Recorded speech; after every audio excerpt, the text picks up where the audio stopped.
একটা রচনা দিয়েছিলাম, তুমি যদি শিক্ষক হতে তাহলে ছাত্রছাত্রীদের কিভাবে পরিবেশ সম্বন্ধে সচেতন করতে। এরকম ধরনের রচনা বিভিন্ন রামকৃষ্ণ মিশন, বিশেষ করে নরেন্দ্রপুর, পুরুলিয়া, রহড়া, সিস্টার নিবেদিতা, দেওঘর বা ভালো ভালো স্কুলগুলোতে এরকম প্রশ্ন আসে। যদি বলো স্যার কেন বললেন এরকম প্রশ্ন আসে, তার কারণ হচ্ছে এমন প্রশ্ন আসবে যে ছেলে মেয়েদের ভাবতে হবে। যার ভাবনা চিন্তা করার ক্ষমতা নেই, যার নিজস্ব একটা ভাবনা চিন্তার জগৎ নেই, যার মধ্যে একটা বিচক্ষণ ভাব, একটা বিজ্ঞ ভাব যেসব ছেলেমেয়ের মধ্যে নেই, তা সেসব ছেলেমেয়েদের পরীক্ষায় পাশ করা খুব মুশকিল। সাধারণ ছেলেমেয়ের জন্য কম্পিটিশনে পারবে না তারা। তাই নিজেকে অসাধারণ করতে গেলে ভাবনা চিন্তা করতে হবে। নিজের একটা মানসিক জগৎ আছে, জ্ঞানের জগৎ আছে, সেই জগতে বিচরণ করতে হবে মাঝে মাঝে, কল্পনার জগতে। শুধু মোবাইল ফোন, টিভি এসব দেখলে হবে না। ভাবতে হবে, পড়াশোনা নিয়ে ভাবতে হবে, ডায়েরি লিখতে হবে, এইসব নানা রকম কিছু করতে হবে। তাই যাই হোক, এই যে রচনাটা তোমাদের বললাম যে তুমি যদি শিক্ষক হতে ছাত্রছাত্রীদের পরিবেশ সম্বন্ধে কীভাবে সচেতন করতে, তাহলে প্রথমে মনে রাখতে হবে যে ছাত্রছাত্রীদের স্কুলে পড়াশোনার পাশাপাশি বিদ্যালয়ের পরিবেশটাকে সুন্দর এবং পরিষ্কার পরিচ্ছন্ন রাখার জন্য তাদেরকে উৎসাহিত করতে হবে। যেমন যেমন কীভাবে উৎসাহিত করব, বিকালবেলা এই টিফিনের সময় টিফিন খাওয়ার পর নির্দিষ্ট ডাস্টবিনের মধ্যে টিফিন সব কিছু ফেলবে, ক্লাসরুমে ফেলবে না। 2 নম্বর কীভাবে উৎসাহিত করব, স্কুলের দেওয়ালের গায়ে পেন্সিল দিয়ে, পেন দিয়ে দাগ টাক, বেঞ্চে টেবিলে দাগ দেওয়া যাবে না, পরিষ্কার পরিচ্ছন্ন রাখতে হবে স্কুল। আর কী করতে হবে, এটার পাশাপাশি নিজেরাও পরিষ্কার পরিচ্ছন্ন ছেলেমেয়েরা পোশাক পরে আসবে। সেই পোশাক নতুন না হোক, পুরানো হোক, কিন্তু পরিষ্কার পরিচ্ছন্ন হয় যেন, এটা করতে হবে।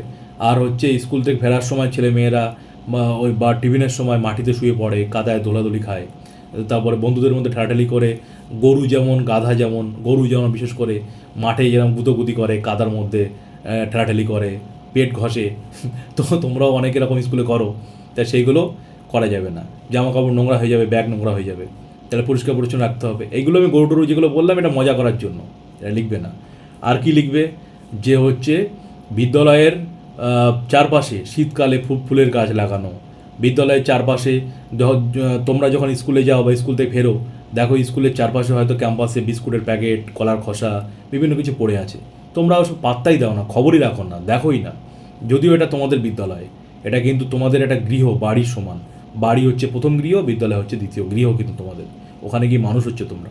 তা সুতরাং যদি স্কুল থেকে পরিষ্কার না করে, তোমরা যারা ক্লাস 4-এ পড়ো, 5-এ পড়ো, 6-এ পড়ো, 2-এ 3-তে পড়ো, যে যা ক্লাসে পড়ো, তোমরা তোমাদের মনিটর নিয়ে, তোমাদের যে খেলাধুলো স্যার আছে, স্যারের পারমিশন নিয়ে তোমরা টিফিন বেলায় একদিন, সপ্তাহে একদিন করে 3-4 জন মিলে তোমরা কী করলে, 4-5 জন মিলে সব নোংরাগুলো একসাথে পরিষ্কার করে ডাস্টবিনের মধ্যে ফেলে দিলে, দিয়ে সাবান দিয়ে হাতটা বা স্যানিটাইজার দিয়ে হাত ধুয়ে নিলে, বিদ্যালয় হয়ে গেল পরিষ্কার পরিচ্ছন্ন।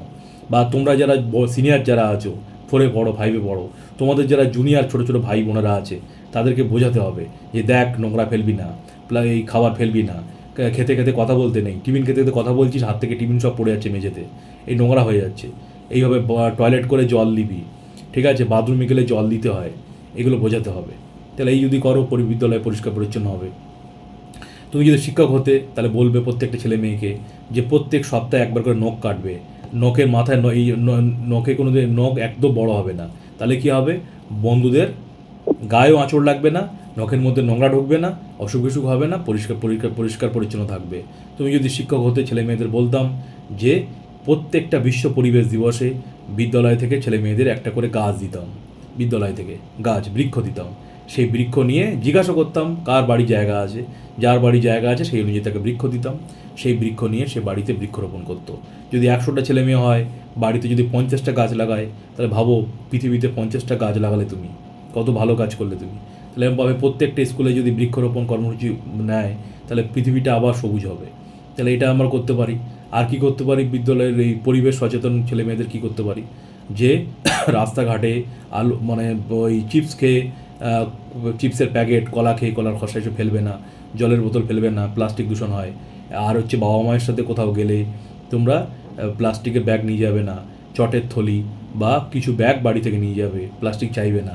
তোমরা যদি কেউ প্লাস্টিক না চাও, দোকানদাররা প্লাস্টিক তুলবে না, তাহলে পরিবেশ সচেতন সুন্দর হবে এটা। আর আমি শিক্ষক হলে এটা লিখবে, আমি শিক্ষক হলে প্রত্যেকটা ছেলে মেয়েদের ইতিহাস, ভূগোল, বাংলা, অঙ্ক, ইংরেজি, কম্পিউটার, নাচ, গান, আবৃত্তি, এই যা যা হয় ক্লাসে সব হোক, পাশাপাশি সপ্তাহে একদিন পরিবেশের ক্লাস হবে।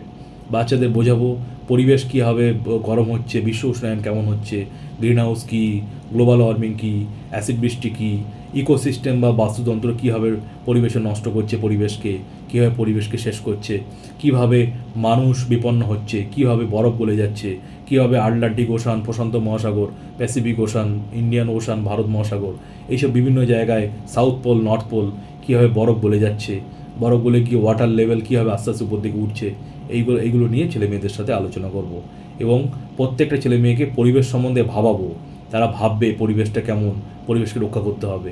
আমরা পরিবেশের মধ্যে থাকি, আমরা যদি পরিবেশকে সচেতন না করি, সচেতন না হই, আমরা যত্নশীল না হই, পরিবেশ আমাদের মায়ের মতো, মা আমাদের প্রকৃতি মা, পরিবেশ মা, পৃথিবী মা, সেই মায়ের যদি যত্ন না নিই আমরা, তাহলে কী হবে, এই পৃথিবীতে টিকতে পারবো না, একদিন এই পৃথিবী ধ্বংস হয়ে যাবে। একদিন আমরা হয়তো মরে যাব, কিন্তু আমাদের যে ভবিষ্যৎ প্রজন্ম তারা এই পৃথিবীতে থাকতে পারবে না। তাহলে এই পৃথিবীকে পরিষ্কার পরিচ্ছন্ন রাখতে গেলে, এই পৃথিবী রক্ষা করতে গেলে আমাদের সমস্ত শিক্ষক সমাজকে, সমস্ত ছাত্রছাত্রীকে, প্রত্যেকটা সাধারণ মানুষকে এগিয়ে আসতে হবে। এটা লাস্ট কথা আমি আরেকটা বলবো, সেটা হলো প্রত্যেকটা শিক্ষক হিসাবে ছেলে মেয়েদের মাঝে মাঝে সে বিশ্ব পরিবেশ দিবস হতে পারে, বিদ্যালয়ের সাংস্কৃতিক অনুষ্ঠান হতে, বাৎসরিক সাংস্কৃতিক অনুষ্ঠান হতে পারে, তখন বাচ্চাদেরকে দিয়ে হোর্ডিং বানাতে হবে, ব্যানার বানাতে হবে, একটি গাছ একটি প্রাণ, গাছ লাগাও প্রাণ বাঁচাও, ইংলিশে, বাংলা, হিন্দিতে ছবি দিয়ে হোর্ডিং বানিয়ে বাচ্চাদের নিয়ে চারিপাশের পাড়া, চারিপাশের এলাকা আমরা একটা লাইন করে আমরা মিছিল করতে পারি। আমরা একটা মাইক বাজে, মাইকে গান হবে, বা আমরা মাইক টেক বাদ দাও, ধরো আমরা প্রসেসিং করলাম, একটা লাইন করলাম মানুষকে সচেতন করার জন্য। এইভাবে একজন শিক্ষক হিসাবে আমরা ছাত্রছাত্রীদের পরিবেশ সম্বন্ধে সচেতন করতে পারি। এটা করতে পারি। আরও একটা জিনিস করতে পারি, আমরা বছরে এসে কম্পিটিশান করতে পারি। সেই কম্পিটিশানে পরিবেশ নিয়ে রচনা দিতে পারি, যে বলো গ্লোবাল ওয়ার্মিং এর কারণ, বা অ্যাসিড বৃষ্টি, বা পরিবেশকে কীভাবে সুন্দর রাখা যেতে পারে। যে সুন্দর লিখবে, যে ছবি দিয়ে পয়েন্ট করে সুন্দর করে লিখবে, তাকে প্রাইজ দেওয়া হবে। তাহলে ছেলেমেয়েরা পরিবেশ সম্বন্ধে জানবে, পড়বে ভালো করে। তাহলে এইভাবে একজন শিক্ষককে সব রকম ভাবনা চিন্তা করে একটা বাচ্চাকে পরিবেশ সম্বন্ধে সচেতন করার জন্য যা যা দরকার সব রকম করতে হবে। যেমনভাবে আমি ভাবলাম একজন শিক্ষক হিসাবে, তোমাদেরকেও সেই নিজেকে শিক্ষক হিসাবে সেই জায়গায় নিয়ে যেতে হবে, নিয়ে ভেবে লিখতে হবে। দেখো, আমি কিন্তু ভেবে ভেবে বললাম, এটা কোনো বইতেও পড়ে বললাম না, বা দেখে দেখেও বললাম না। তাহলে এই যে শিক্ষক হিসাবে যে ভেবে বললাম, তোমাদেরকে কোনো রচনা যদি এরকম পরীক্ষা আসে, নিজেকে শিক্ষক হিসাবে সেই জায়গায় বসিয়ে ভাবতে হবে। যেমন একটা রচনা আছে না, তুমি যদি নদী হতে কী হতো, তাহলে তোমাকে নদী ভাবতে হবে। তাহলে তুমি নদী, কোথা থেকে উৎপন্ন হচ্ছ, কোথায় গিয়ে পড়ছো, নদীর কাজ কী, সমাজে ভূমিকা কী, পরিবেশের ভূমিকা কী, প্রকৃতিতে ভূমিকা কী, এইভাবে গুছিয়ে সুন্দর করে লিখতে হবে। এইভাবে লিখলে পরীক্ষায় 10-এ 10 পাওয়া যাবে। আর এই রচনাই কিন্তু পরীক্ষা আসবে অ্যাডমিশন টেস্টে। আর রচনাতেই ছেলেমেয়েরা নাম্বার পায় না, কারণ লিখতে পারে না, ভাবে বইতে কমন আসবে, পরীক্ষায় কমন আসে না, নিজে থেকে লিখতে হবে।